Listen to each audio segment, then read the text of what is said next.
여러분, 지금 당장 스마트폰 꺼내서 엔카 앱 한번 켜보시겠어요? 포르쉐, 벤츠 E클래스 검색해보세요.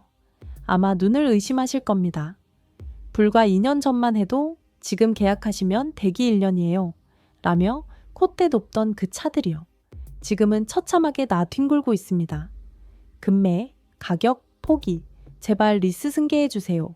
라는 절박한 꼬리표를 달고 수천 대가 주인을 기다리고 있죠. 더 충격적인 건 벤츠 전기차 EQS예요. 미래의 차라며 1억 5천만 원에 팔리던 차가요. 출고 1년 만에 7천만 원대로 반토막 났습니다. 이건 단순한 감가가 아니에요. 자산 가치가 공중분해된 수준이죠. 도대체 대한민국 자동차 시장에 무슨 일이 벌어진 걸까요? 단순히 경기가 안 좋아서 차가 안 팔리는 걸까요? 아닙니다. 오늘 우리가 목격하고 있는 중고차 대란은요. 지난 몇 년간 대한민국을 휩쓸었던 광란의 저금리 파티가 얼마나 비극적으로 끝났는지를 보여주는 가장 적나라한 경제 성적표입니다. 자, 여러분 통장에 지금 3천만 원 있다고 가정해 볼게요. 2021년에 이 돈으로 벤츠를 샀으면요. 할부이자가 연 2%였어요. 월 80만 원만 내면 1억짜리 차를 탈 수 있었죠.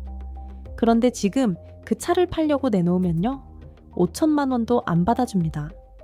차를 팔아도 남은 빚 2천만 원은 내 생돈으로 메워야 해요. 더 무서운 건요. 월 80만 원이면 될 줄 알았던 할부금이 지금은 월 150만 원이 됐다는 거예요. 금리가 올라서요. 월급 300만 원 받는 직장인이 차 유지비로만 150만 원 내면 생활이 될까요? 당연히 안 되죠. 지금 평택항 야적장에는 팔리지 않아 해외로 밀려나는 차들이 산처럼 쌓여 있고요. 인천 중고차 매매단지에서는 밤마다 딜러들의 한숨소리가 끊이지 않는다고 합니다. 화려했던 플렉스의 시대가 저물고요. 고금리와 경기 침체라는 거대한 파도가 덮쳤습니다. 오늘 영상은 단순한 자동차 이야기가 아니에요. 욕망의 무덤이 되어버린 중고차 시장을 통해 우리 경제의 거품이 어떻게 꺼지고 있는지요. 그리고 이 혼란 속에서 우리는 무엇을 준비해야 하는지 낱낱이 파헤쳐 보겠습니다. 지금부터 시작합니다. 시계바늘을 잠시 2021년으로 돌려볼게요. 기억하시나요? 기준금리는 0% 되었고요. 시중에는 돈이 넘쳐 흘렀습니다. 코인으로, 주식으로 돈 좀 만졌다는 2030 젊은이들이 강남 도산대로를 점령했죠. 그때 유행했던 말이 있어요. 야, 어차피 할부금리 2%인데 왜 안 사? 고민은 배송만 늦출 뿐이야. 오늘 사는 차가 제일 싸다. 월급 200만 원 받으면서도 1억짜리 차를 긁는 게 능력으로 포장되던 시대였어요. 편의점 도시락 먹으면서도 인스타그램에는 포르쉐 핸들 사진 올리는 게 낭만이었죠. 바야흐로 데카푸어의 시대였습니다. 카푸어가 뭐냐고요? 카, 자동차의 푸어, 가난하다는 뜻이에요. 차는 좋은데 돈은 없는 사람들이죠. 그런데 도대체 20대, 30대 사회 초년생들은 무슨 돈으로 1억 원 넘는 차를 샀던 걸까요? 금수저라서요? 코인 대박 나서요? 물론 그런 분들도 있겠죠. 하지만 대다수는 금융권이 설계한 아주 교묘한 덫에 걸려든 겁니다.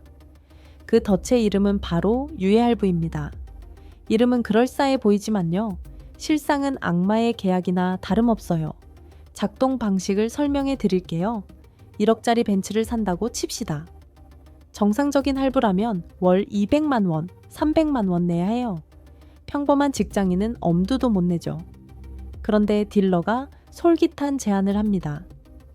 고객님, 차값의 30%만 먼저 내세요. 3천만 원이요? 그리고 나머지 큰 돈은 3년 뒤, 5년 뒤로 미뤄드릴게요. 대신 매달 이자만 조금씩 내시면 됩니다. 월 80만 원이면 벤츠 오너 되시는 거예요. 어떤가요? 월 80만 원. 술 몇 번 덜 마시고 아끼면 낼 수 있을 것 같은 금액이죠.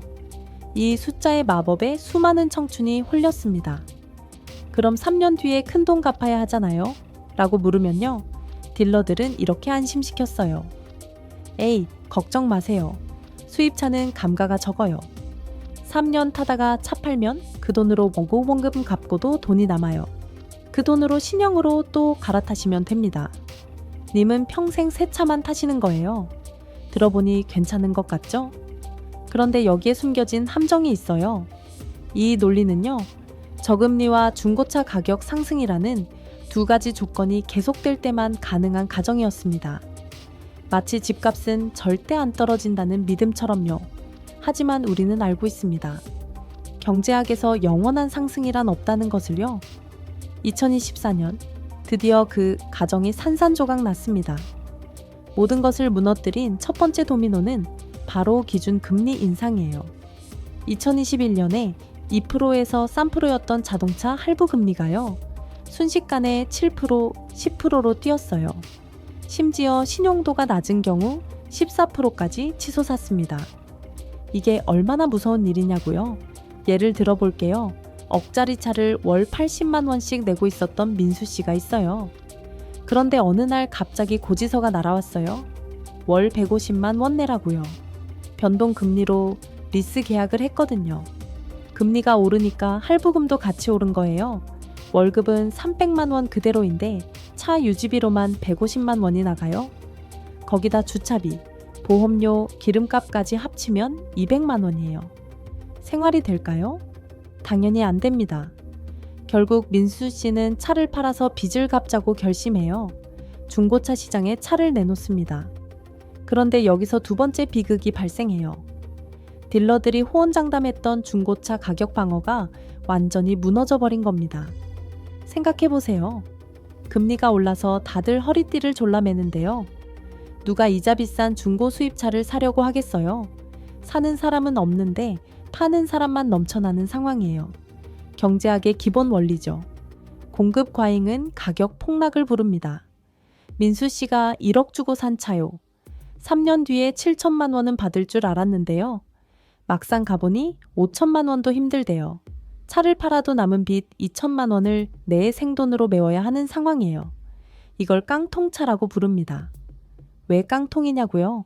차를 팔아도 빚이 남으니까요. 깡통처럼 속이 텅 빈 거죠. 팔지도 못하고 유지도 못하는 진퇴양난이에요. 결국 이 차들은 할부금을 못 갚아서 캐피털사에 압류당하고요. 경매장으로 끌려가는 비참한 최후를 맞이합니다. 그런데 이 사태의 피해자는 카푸어들 뿐일까요? 아닙니다. 진짜 곡소리가 나는 곳은 따로 있어요. 바로 중고차 딜러들과 매매 상사입니다. 딜러들이 그 많은 차를 자기 돈으로 사올까요? 아니에요. 그들도 재고금융이라고 불리는 대출을 받아서 차를 매입합니다. 재고금융이 뭐냐고요? 쉽게 말하면 가게 주인이 물건 사올 때 은행에서 빌리는 돈이에요. 치킨집 사장님이 닭 사올 때 대출받는 것처럼요. 딜러들은 차는 무조건 팔린다는 믿음으로 빚을 내서요. 억짜리 포르쉐, 1,000만 원짜리 벤츠를 마당에 꽉 채워놨어요. 그런데 금리가 오르면서 이 재고 금융이자도 폭등했습니다. 차 한 대당 매달 나가는 이자만 수십만 원, 수백만 원이에요. 문제는 차가 안 팔린다는 거예요. 3개월, 6개월 차가 마당에 서 있는 시간만큼 딜러들의 피가 마릅니다. 1억에 사온 차가 시세가 떨어져서 8천만 원이 됐어요. 가만히 있어도 2천만 원 손해인데 매달 이자까지 나가요. 마치 냉장고에 넣어둔 과일이 매일 썩어가는데요. 냉장고 전기료는 계속 나가는 거랑 똑같아요. 결국 딜러들은 손절매를 선택합니다. 더 큰 손해를 보기 전에 헐값에라도 차를 던지는 거죠. 지금 엔카이나 헤이딜러에 올라오는 금매 물건들이요. 카푸어들이 내놓은 것도 있지만요. 이자 부담을 못 이긴 딜러들이 눈물 머금고 던지는 물량이 상당합니다. 이 과정에서 자금력이 약한 영세매매 상사들은 줄줄이 부도가 나고 있어요. 사장님이 야반도주했다는 뉴스가 심심치 않게 들려오는 이유가 바로 여기에 있습니다. 소비자도 죽고 판매자도 죽는 완벽한 시장의 붕괴예요. 이것이 2025년 중고차 시장의 현주소입니다. 자, 정리해볼까요? 첫째, 금융권이 깔아놓은 유예 할부라는 덫이 있었어요. 둘째, 예고 없이 찾아온 고금리의 습격이 있었고요. 셋째, 그 충격을 견디지 못하고 무너져버린 가격 방어선이 있었습니다. 이 세 가지 악재가 동시에 터지면서 대한민국 중고차 시장은 그야말로 아수라장이 되었어요. 지금 평택 한개에 산더미처럼 쌓여있는 수출 대기 차량들은요, 한국 내수 시장이 더 이상 이 거품을 감당할 수 없다는 것을 보여주는 서글픈 증거입니다. 자, 그렇다면 이 거대한 혼란은 도대체 언제쯤 진정이 될까요? 그리고 지금처럼 거품이 꺼지고 가격이 폭락한 이 시점은요, 우리에게 공포일까요? 아니면 역설적인 기회일까요? 지금부터는 남들이 공포에 떨며 던지는 이 시장에서요, 우리가 취해야 할 냉정하고 현실적인 생존 전략에 대해 이야기해 보겠습니다. 먼저 냉혹한 현실부터 직시해야 해요. 전문가들은 이 중고차 대란이 단기간에 끝나지 않을 것이라고 경고합니다. 아직 고금리의 여파가 실물 경제에 다 반영되지 않았기 때문이에요. 앞으로 더 많은 카푸어들이 항복 선언을 할 거고요. 더 많은 매물이 시장에 쏟아져 나올 가능성이 큽니다. 이 말은 즉, 차를 사려는 분들에게는 기다림이 최고의 전략이 될 수 있다는 뜻이에요. 지금 급매라고 나온 가격이 바닥이 아닐 수 있어요. 거품이 완전히 꺼지고 시장의 비명이 잠잠해질 때까지요. 현금을 쥐고 관망하는 것이요. 지금 같은 하락장에서 내 자산을 지키는 첫 번째 원칙입니다. 하지만 만약 정말로 차가 필요해서 구매를 고민하고 계신 분이라면요, 지금의 위기를 기회로 활용할 수도 있어요. 단, 원칙은 분명해야 합니다. 첫째, 리스 승계의 유혹을 조심하세요. 월납 입금만 내면 됩니다. 라는 말에 속지 마세요. 그 안에는 전 차주가 감당하지 못한 고금리 이자 폭탄이 그대로 숨어있을 확률이 높아요. 겉보기에 싼 차가 아니라요, 복잡한 금융 조건이 붙지 않은 깨끗한 현금, 매매 차량을 노리셔야 합니다. 둘째, 감가의 마법을 역이용하세요. 신차급 중고차보다는요, 이미 거품이 빠질 대로 빠진 후 3년에서 5년 차 연식의 차량을 눈여겨보세요.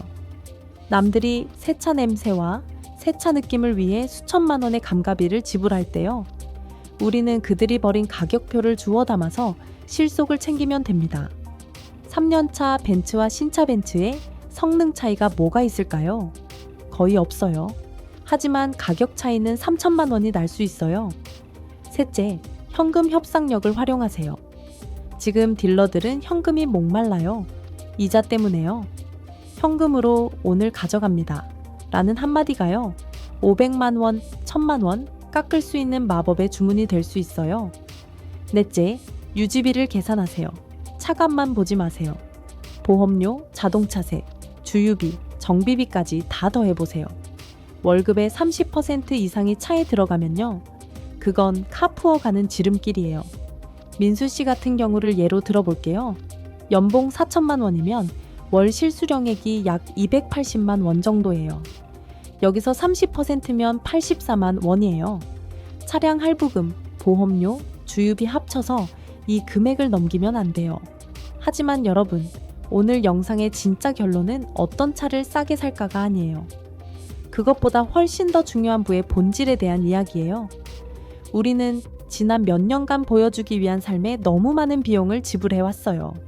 인스타그램 속 화려한 차 사진 한 장을 위해요.